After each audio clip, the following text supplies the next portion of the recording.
A violência contra crianças e adolescentes é uma questão que vem sendo combatida, mas ainda é um problema recorrente. Somente em Novo Hamburgo são cerca de 30 denúncias registradas por mês.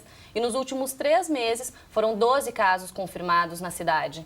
Isso, e para falar sobre esse assunto, recebemos aqui no estúdio o Nilson Torriano, conselheiro tutelar da região 1 de Novo Hamburgo, também com a gente Annelise Weber de Moraes, assistente social do Conselho Tutelar de Novo Hamburgo, e ainda Stefan Darcy, professor do curso de Direito aqui da Unicino. Sejam bem-vindos ao Conexão, tudo bem? Olá, tudo bem? Sejam bem-vindos. Bom, Nilson, a gente trouxe aí um dado que é bastante preocupante, é significativo, mas a gente pode considerar que é uma situação alarmante? Olha, considerando pela gravidade, né, do trauma que ocasiona para a criança e para o adolescente, é alarmante.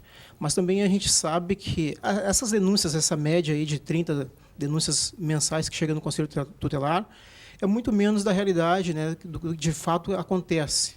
Porque a gente tem outros canais que acabam chegando, né, via saúde, via Secretaria de Educação, que acaba não passando pelo Conselho Tutelar, as próprias famílias que vão, né, direto na delegacia, que também acabam não vindo para o Conselho Tutelar, sem falar da cultura, né, de muitas famílias não querer expor, né, expor a sua vida para a sociedade. Então, é alarmante pelo número e pela gravidade do trauma que ocasiona a criança e adolescente, mas, ao mesmo tempo, a gente sabe que tem muito mais casos, né, no dia a dia na comunidade que a gente pertence, aí não só no Novo Hamburgo, mas em todo o Brasil. E não é só violência física também que a gente fala, né, quando conversa sobre isso. Tem outros tipos também de violência. Você poderia comentar alguns para a gente, Nilson? Exatamente. Não é só a questão da violência física, né? Porque o abuso, ele não é só... O abuso, por exemplo, sexual, não é só o ato em si, né, carnal, mas a própria questão de estar expondo a criança, né, por exemplo, assistindo algum filme que tenha conotação pornográfica, sexual, o toque, né?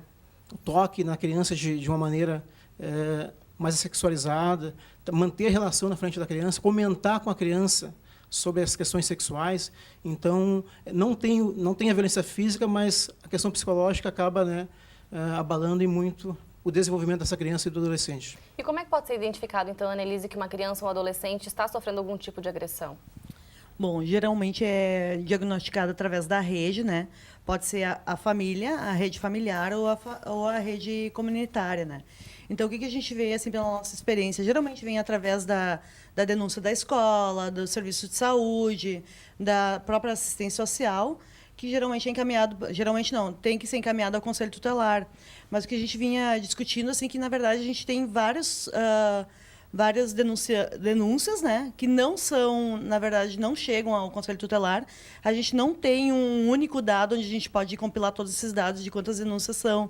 Tanto que, assim, as 30 denúncias, acho que foi bem generosa, porque a gente não tem o dado único. A gente tem um sistema que a gente está tentando implantar em Novo Hamburgo, que é a notificação de violência, que ela é um serviço que fica linkado à Secretaria de Saúde, onde todos os casos de violência deveriam ser notificados e passados para este sistema.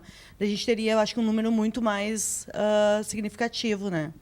É mais difícil também, né, conseguir um tipo de denúncia dessas, porque, afinal de contas, envolve a criança também, né? Tem que ter um olhar muito aguçado também dos professores ou tutores, algumas pessoas que convivem com a criança também. Porque muitas vezes essa criança, né, também sofre calada, né? A gente sabe que, às vezes, a criança pode demorar muito aí depois dessa exposição a realmente querer contar alguma coisa para alguém. Porque geralmente, assim, tu percebe ou porque a criança manifesta de alguma forma, né? Ou na atuação, ou na questão, né, da própria depressão, né, nesse sentido, né, ela ou se abre ou se fecha. E, geralmente, quem consegue diagnosticar isso é quem está próximo dessa criança, né? Quem tem algum tipo de vinculação com essa criança. E, bom, professor Stefan, como é que esses casos são tratados pela Justiça, né? A gente sabe que agora, na última quarta-feira, dia 14, foi aprovado um projeto de lei que torna crime hediondo a exploração sexual de crianças. Isso muda a punição? Não, isso vai alterar...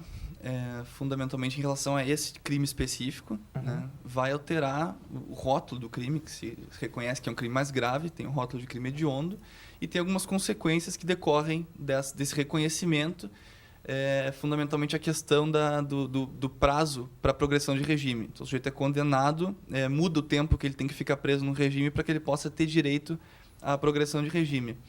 Mas o que a gente conversava antes é que, na verdade, o simples reconhecimento, a inclusão desse crime no rol dos crimes hediondos, não, por si só, não é algo que possa ser determinante em termos de controle da criminalidade. Então, o fundamental aqui seria trabalhar com uma ideia de prevenção, de se criar a cultura de denunciar. Não uma punição mais severa, mas então um cuidado maior. Um cuidado maior para que se possa fiscalizar esse tipo de coisa, criar. A gente sabe que esse tipo de abuso tende a ser muitas vezes encoberto por uma série de razões, por uma questão de temor, às vezes por uma questão de vergonha que a família tem, então acaba se acobertando um abusador. Então o que se tem que criar fundamentalmente é a cultura de fiscalizar, a cultura de denunciar, porque somente com a denúncia que o judiciário poderá fazer alguma coisa, né, em relação ao abusador. Certo. E Nilson, em Novo Hamburgo, como é que acontece a investigação a partir do momento que vocês recebem, então, uma denúncia? Geralmente, a gente tem que ter muita cautela, né? Porque, né, um exemplo é esse número, 30 denúncias, né, em média mês, mas que, né, muitas vezes, 1/3 se confirma. Então, a gente tem... E, às vezes, também tem a própria questão da denúncia ser por um motivo lá de desavença entre vizinhos, né? Então tem que ter muita cautela até na questão da abordagem com relação às famílias. A gente procura fazer visitas domiciliares enquanto conselheiro, né? Sempre com a cautela para iniciar a abordagem do assunto. Chamamos a família para ir até o conselho tutelar, notificamos, procuramos conhecer um pouco do ambiente que essa criança, né, suposta criança que tenha sofrido abuso frequenta, que é a escola, posto de saúde, a comunidade, para tentar, né, ver se confirma alguns indícios então da veracidade da denúncia. E quando a gente tem algo mais concreto, indícios, né, alguns indícios, aí a gente, né, procura passar por uma escuta psicológica, encaminha a criança para a técnica do conselho para atendimento psicológico. Se tem indícios, né, visíveis ali, é feita a ocorrência, é encaminhado para, né, atendimento médico, e, consequentemente, é solicitado, né, o exame, a perícia, né, de corpo de delito. Então, é isso, né? Quando se tem indícios mais claros, assim, esses os procedimentos. Registro de ocorrência, né, encaminhamento médico, perícia, né, no DML, e atendimento posterior, depois a gente encaminha ao centro de referência especializado, né, o CRES, né, para fazer o acompanhamento posterior para minimizar os traumas da criança. Mas o início sempre com muita cautela para não expor, né, às vezes, a família. Até que se confirme também que realmente o caso aconteceu. Exatamente, a gente tem que ter uma cautela, né, até a confirmação de fato. Certo, Annelise, tem como a gente traçar um perfil dessas crianças e adolescentes que acabam sofrendo algum tipo de agressão, algum tipo de violência? Porque geralmente as pessoas têm muita tendência de achar que só acontece em comunidades de famílias de baixa renda. É realmente essa a realidade? Não, na verdade, isso é uma utopia, né? Todas as a faixa etária e toda a classe social tem a questão da violência. Geralmente, o foco está mais na questão da vulnerabilidade social. Acredita-se erroneamente que a nossa cultura faz pensar de que, bom, a violência sexual e a violência contra crianças acontece só nas nas faixas econômicas mais vulneráveis. Mas isso é uma utopia, isso é um engano da própria sociedade, né? E o que a gente tem que fazer, na verdade, os pais e toda a sociedade responsável pela criança e pelo adolescente, né?